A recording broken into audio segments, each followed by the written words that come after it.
Saludos, camaradas. ¿Qué tal estáis? Espero que vaya todo bien, que vaya todo perfectamente. Como bien sabréis, la semana pasada anuncié la publicación de mi tercer libro, El revisionismo en la URSS, de Trotsky a Gorbachov. Y con este libro ya completo la trilogía. Esto es, mi primer libro fue Tercera República, a la tercera va la vencida. Mi segundo libro, Contra el anticomunismo, desmontando mentiras anticomunistas, y ya con este último que ha salido prácticamente hace una semana, ¿no? El revisionismo en la URSS, pues ya completo la trilogía.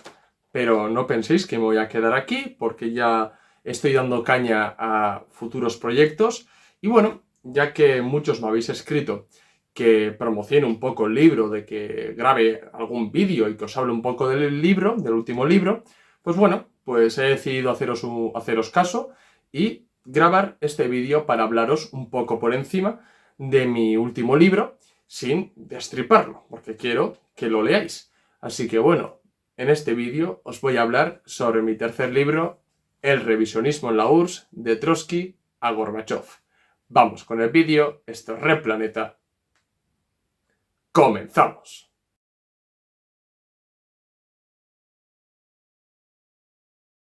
Bueno, antes de nada, quiero dar las gracias a 3 personas que han hecho posible que pueda sacar mi tercer libro, y además de una manera bastante profesional.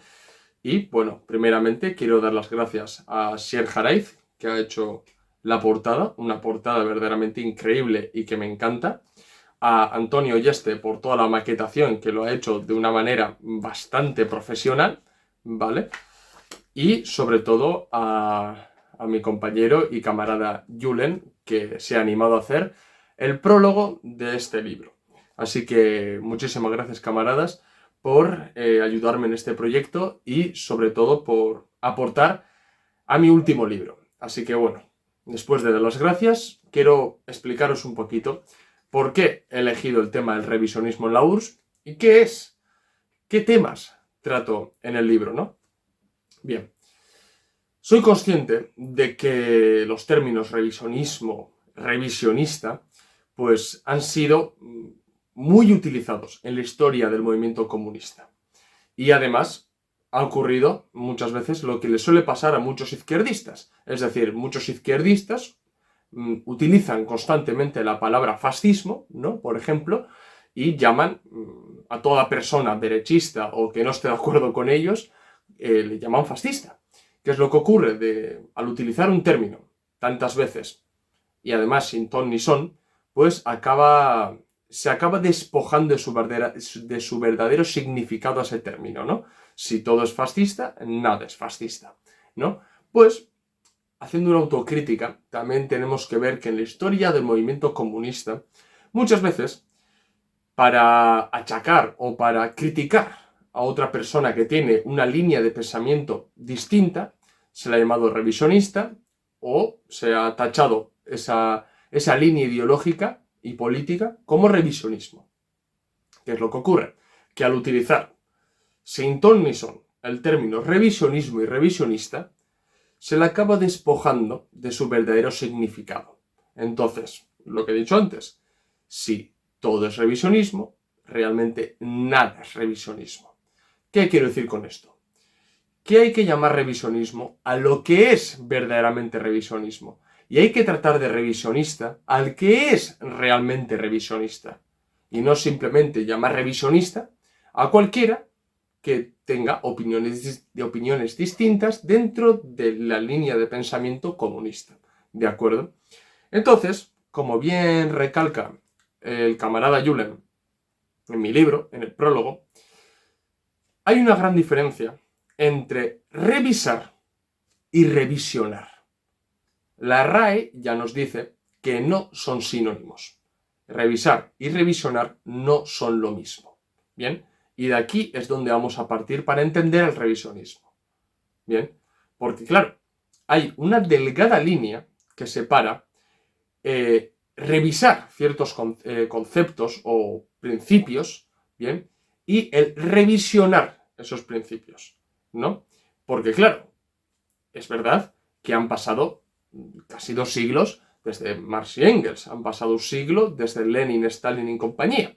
Y actualmente estamos en el siglo XXI, un desarrollo de las fuerzas productivas enorme, bien, y hay ciertas cuestiones que hay que adaptarlos a nuestro contexto, tanto histórico como geográfico en cada caso. Bien, y esa adaptación no es revisionismo, ¿de acuerdo? De la misma manera que si los hechos de la historia del movimiento comunista internacional nos demuestran que ciertos principios son erróneos o que no sirven, bien, hay que corregirlos. Eso no es revisionismo. Es decir, revisar se puede entender como mejorar, corregir, adaptar. Bien, en cambio, revisionar es falsear, cambiarle el sentido. Bien, es muy distinto. Porque si una persona está revisionando unos principios, unas ideas, bien, unas tesis, lo que está haciendo es falsearlas, despojarles su verdadero significado, quitarles la esencia revolucionaria de esos principios. ¿En aras de qué? En aras de presentar, por ejemplo, un marxismo inofensivo, un marxismo parlamentarista, bien, un marxismo que con el tiempo, bien, en muchos sentidos, como en el bersteniano, ha derivado en socialdemocracia, bien, o en la nueva izquierda. Y eso es fruto de las revisiones, pero en el sentido de revisionar, no de revisar. Esto es muy importante lo que apunta el camarada Julen en el prólogo de mi libro. Porque en el libro,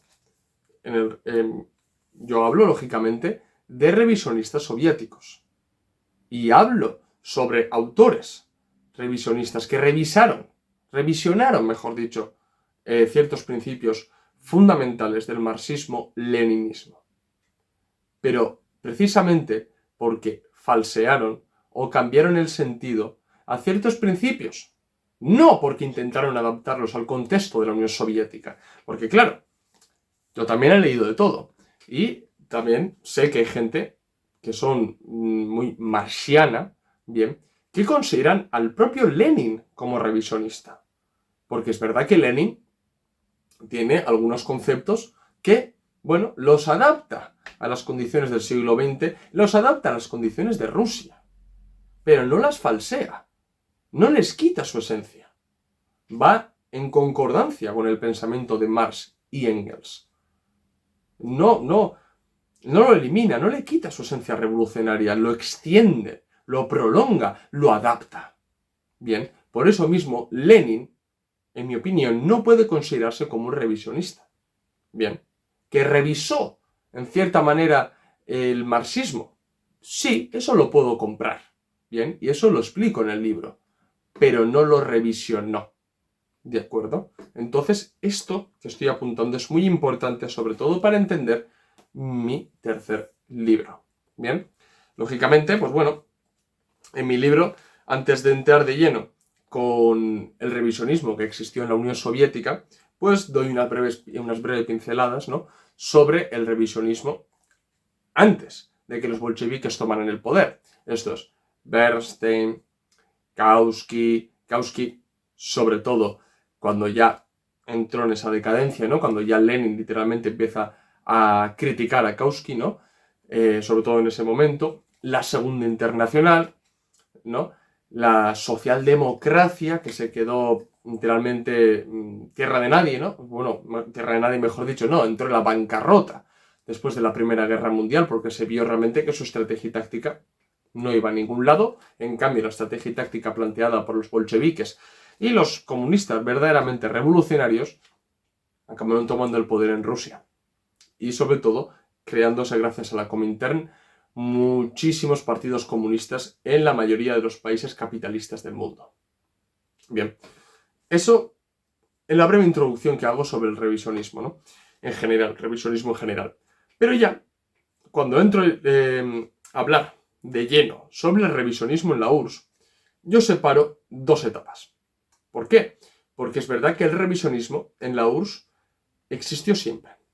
Desde el minuto 1 hasta el último minuto. Existió durante toda la vida de la Unión Soviética. Bien, pero ¿por qué he dicho que lo separo en dos periodos? Muy sencillo, porque hay un periodo en el que el revisionismo no está afianzado en el poder, no forma parte del poder soviético, bien, que es lógicamente el periodo que comprende 1917-1956. Bien, ahí lógicamente hay varias manifestaciones revisionistas, bien, ultraizquierdistas y derechistas, bien, y en cierta manera esas dos tendencias, su naturaleza de clase, o era más bien de aristocracia obrera o de pequeña burguesía, bien, porque esas clases no se eliminaron en la Unión Soviética, no se suprimieron, no se abolieron las clases. Y con la existencia de clases, esa existencia acaba reflejada en líneas políticas e ideológicas dentro de un marco comunista. Bien, entonces, entre ese periodo 1917 a 1956, hay manifestaciones revisionistas, tanto ultraizquierdistas como derechistas. Y yo en este libro, pues bueno, las saco a la luz, ¿no? Y las critico, lógicamente, partiendo del marxismo-leninismo. Uno puede estar tal vez más de acuerdo o menos de acuerdo conmigo, pero lo importante es que expongo las tesis que hubo, ¿no? Que no concordaban tanto con el marxismo-leninismo, y expongo mi crítica. Bien, partiendo del propio marxismo como del marxismo-leninismo.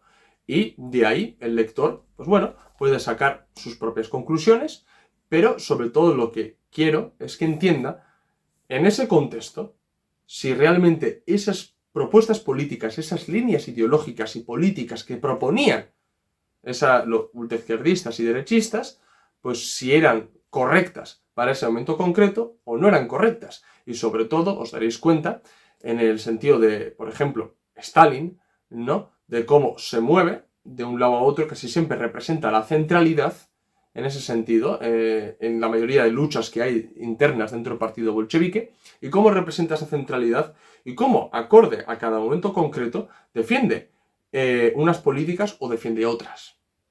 Bien, entonces ahí también es bastante interesante para entender los juegos de poder, para entender también cómo si existe una línea derechista, existe una línea ultraizquierdista, puede haber una línea centrista y normalmente se tiende a buscar esa centralidad, que en el caso de la Unión Soviética, si repasáis la historia del partido bolchevique y leéis sobre todo el libro sobre la historia del partido bolchevique, os daréis cuenta que esa centralidad estuvo representada en una gran parte por Stalin, con sus aciertos y con sus errores, pero sí representó esa centralidad. Bien, ese es el primer periodo, que lógicamente pues trato, no os quiero destripar el libro, pero trato el Tratado de Brest-Litovsk, trato el comunismo de guerra, la NEP, la discusión que hubo respecto a los sindicatos, la oposición obrera, la lucha política e ideológica que hubo con Trotsky, Bukharin, ¿no? Bueno, cuando todavía el revisionismo no estaba en el poder, porque estaréis de acuerdo conmigo que ahí todas esas tendencias que he mencionado no estaban en el poder y realmente fueron derrotadas políticamente dentro de la Unión Soviética. Pero ¿qué es lo que ocurre? Que tras la muerte de Stalin y la subida al poder de Khrushchev afianza el revisionismo como la línea ideológica y política dominante de la Unión Soviética. ¿De acuerdo? Porque es verdad que yo tampoco estoy de acuerdo que llega Khrushchev, ¡pum!, se acabó la Unión Soviética. No es cierto. Bien, a fin de cabo, porque defender esto, en mi opinión, es darle un poder a Khrushchev que no lo tenía. Es pecar de personalismo. ¿De acuerdo? Es como lo mismo que achacar o concentrar en Stalin o personificar en Stalin los logros que tuvo la Unión Soviética durante su mandato. Esto tampoco es correcto, pero tampoco es correcto decir que llega Khrushchev y se acabó todo. No, hay un desarrollo. Si entendemos el materialismo dialéctico, entendemos la historia desde una perspectiva materialista, ¿no? El materialismo histórico, nos vamos a dar cuenta de que es un proceso. Bien, pero sí es cierto que Khrushchev, cuando llega al poder y sobre todo lee el discurso secreto en el 20 Congreso del PQS, oficializa la desestalinización. Pero es que ese proceso de desestalinización no es únicamente para que el pueblo soviético olvide a Stalin, sino que es comenzar una nueva etapa en la Unión Soviética, supuestamente más democrática, más abierta, ¿no? Y mejor. Pero claro, esa desestalinización tenía trampa, porque es quitar el marxismo-leninismo como la ideología rectora de la Unión Soviética y poner en primer plano el revisionismo. De esa manera se abre la puerta a que conceptos como búsqueda del máximo beneficio, eficiencia empresarial, rentabilidad empresarial, autogestión de empresas, se ponen en primer plano.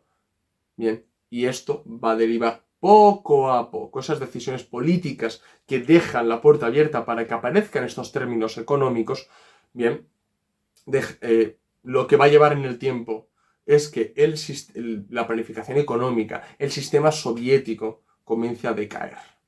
Bien, y bueno, Khrushchev es muy conocido, pero luego está, por ejemplo, Brezhnev, que Brezhnev, por ejemplo, suele colar a veces como un stalinista, y para nada, Brezhnev fue stalinista. Es verdad que en política internacional, bueno, dio un giro, ¿no? Respecto a Khrushchev, porque si bien Khrushchev defendía la coexistencia pacífica, Brezhnev, bueno, en muchos sentidos, chocó con Estados Unidos, pero también siguió pecando y siguió arrastrando ese revisionismo, porque el propio Brezhnev, ¿no?, admitió de que su línea política emana del 20 y del 22 Congreso del PQS, donde literalmente Khrushchev afianza el revisionismo.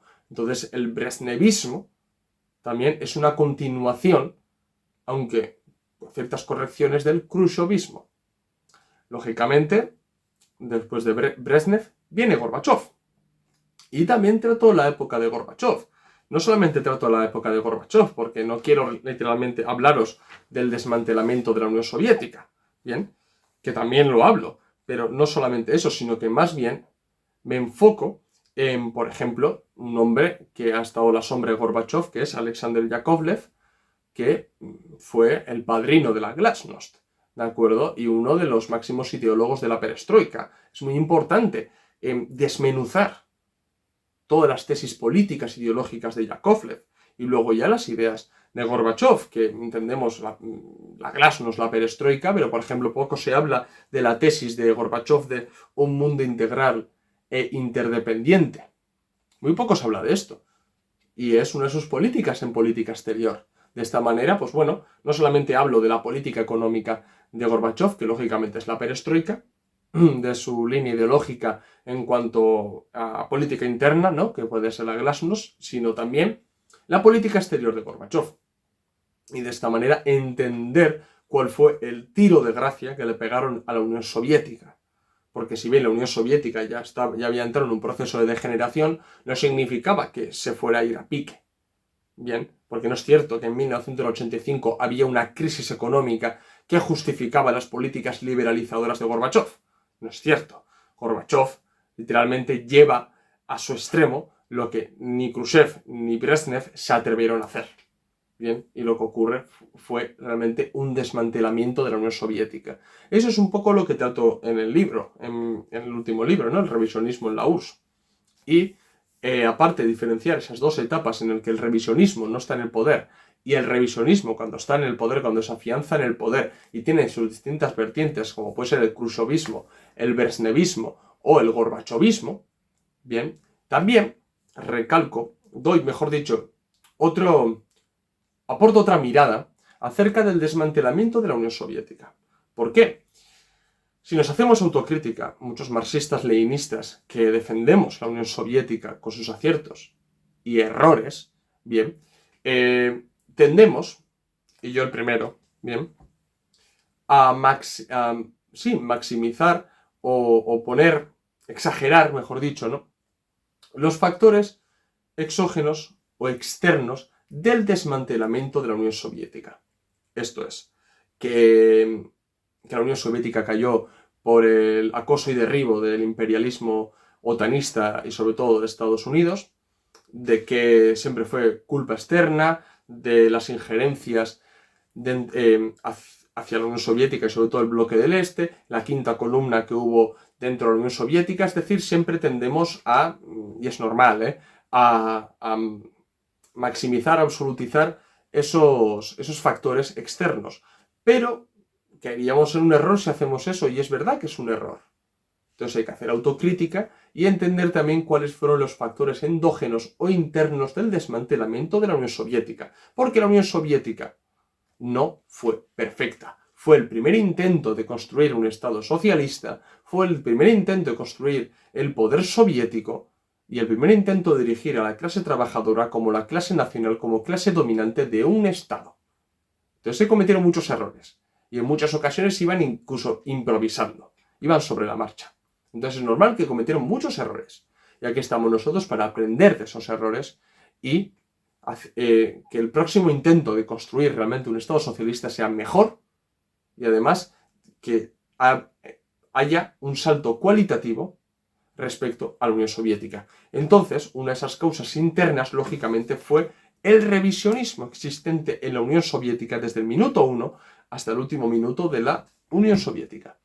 Y esa es la otra mirada que aporto, ¿no? O sea, entender el desmantelamiento de la Unión Soviética desde esas luchas políticas, desde esas luchas ideológicas que existieron dentro de la Unión Soviética, la centralidad que existió, por ejemplo, también, cómo el revisionismo acabó tomando el poder y esas decisiones políticas e incluso ideológicas acabaron derivando en una liberalización de la economía, en un destrozo de la planificación estatal de la economía que llevó a la Unión Soviética a derrumbarse, bien, pues aporto esa mirada, bien, y es muy importante, porque la Unión Soviética no solamente cae por el acoso y derribo del imperialismo, sino también por el revisionismo existente dentro de la Unión Soviética, y además que el fenómeno del revisionismo es muy importante tenerlo en cuenta, porque como he dicho antes, es el reflejo de las clases vacilantes que pueden existir dentro de un partido comunista, dentro de un movimiento comunista.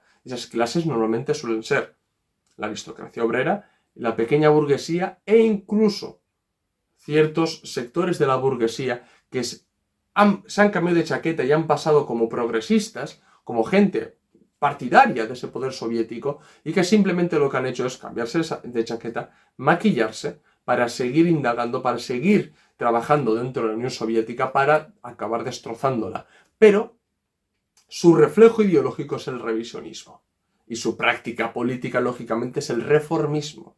Bien, porque si bien el revisionismo es en término ideológico político, el reformismo lo es en término práctico. Bien, así que eso es lo que trata mi tercer libro, El revisionismo en la URSS. Bien, yo os lo recomiendo que lo leáis. Creo que os va a gustar mucho. Creo que vais a entender todas las manifestaciones revisionistas que hubo dentro de la Unión Soviética, las distintas tesis y planteamientos político-ideológicos que plantearon ciertos autores y la crítica que yo hago a esos planteamientos políticos ideológicos. Bien. Y ya para terminar, porque he visto que mucha gente se lía mucho. A ver, para comprar el libro lo podéis comprar a través de mí, es decir, escribiéndome a larredplaneta@gmail.com. Lo tenéis en la descripción del vídeo y así podéis obtener el libro en físico. Bien, yo recomiendo que compréis el libro físico a las personas que residen en España, y con España me refiero a la península. Bien, ¿por qué? Porque es factible mandar el libro. Bien. Como veis, ediciones Replaneta, o sea, lo hemos sacado nosotros. Aquí no hay una editorial, aquí no hay dinero por detrás, a nosotros no nos financia ningún partido, ni nos financia ningún país. Bien, esto lo sacamos nosotros. Y nosotros no tenemos la capacidad de, ojalá lo tuviéramos, pero no tenemos la capacidad de mandar el libro a todos los rincones del planeta. Bien, no hay una editorial aquí per se detrás. No hay un partido ni ninguna plataforma política. Somos nosotros. Nosotros, nuestro trabajo y nuestro sudor. Bien, entonces, yo recomiendo esto a los que viven en la península. Bien, porque es factible mandar el libro. Ahora bien, las personas, porque sé que muchas personas de Hispanoamérica queréis el libro en físico, creo que sois conscientes de los gastos de envío. los gastos de envío son enormes y tiene que pasar por aduana, etc, etc. Por eso mismo el libro está disponible, o mejor dicho, está a la venta en Gumroad, que tenéis el enlace también en la descripción del vídeo. Está en formato digital, lo podéis leer. Bien, también, camaradas, si sabéis, si me puedo poner en contacto con ciertas editoriales que pueden estar interesadas en que no solamente mi tercer libro, sino que también, por ejemplo, mi segundo libro o mi primer libro. O sea, si existen editoriales en Hispanoamérica que estén interesados en sacar mi libro y hablar conmigo a ver cómo podemos hacerlo, pues bienvenido sea. Bien, porque tengo muchísimo interés en que se distribuya también por todos los países de habla hispana mi libro. Porque sois muy grande, camaradas, y muchos me habéis escrito, y muchos estáis dispuestos incluso a comprarlo, asumiendo los gastos de envío que son enormes a estos países. Pero bueno, yo es que prefiero realmente que lo cogiese en formato digital o que pueda hablar con distintas editoriales para que mi libro pueda estar también disponible en físico en los países de habla hispana. Bien, así que ya os digo, para los que residís en España, no hay ningún problema, escribirme a lareplaneta@gmail.com, bien, ya os explicaré cómo hacerlo, y si no, lo tenéis en el formato digital, sobre todo para la gente que no reside en España, lo tenéis en formato digital en Gumroad para que lo podáis comprar tranquilamente. Así que, bueno, camaradas, pronto también vendrán presentaciones en España de mi libro. Así que nada, si queréis también que presentemos el libro en vuestra ciudad, en vuestro pueblo, escribirnos tranquilamente, que nosotros estamos encantados a movernos a cualquier lado, a conocer nuevos camaradas, charlar con ellos y lo que haga falta. Así que bueno, camaradas, ya sabéis, si os ha gustado el vídeo, dar like, si sois nuevos, suscribiros al canal. Recordad que en la descripción del vídeo tenéis el enlace de PayPal para donarnos dinero y ayudarnos a crecer. También tenéis en la descripción del vídeo los enlaces de los documentos y libros que tenemos solamente en Gumroad. Seguirnos y en las redes sociales, Twitter, Facebook, Instagram y TikTok. Y nada, también pasaros por el blog de entrevistas, que tenemos entrevistas muy, pero que muy interesantes. Así que esto es todo. Nos vemos en el próximo vídeo. ¡Salud, camaradas!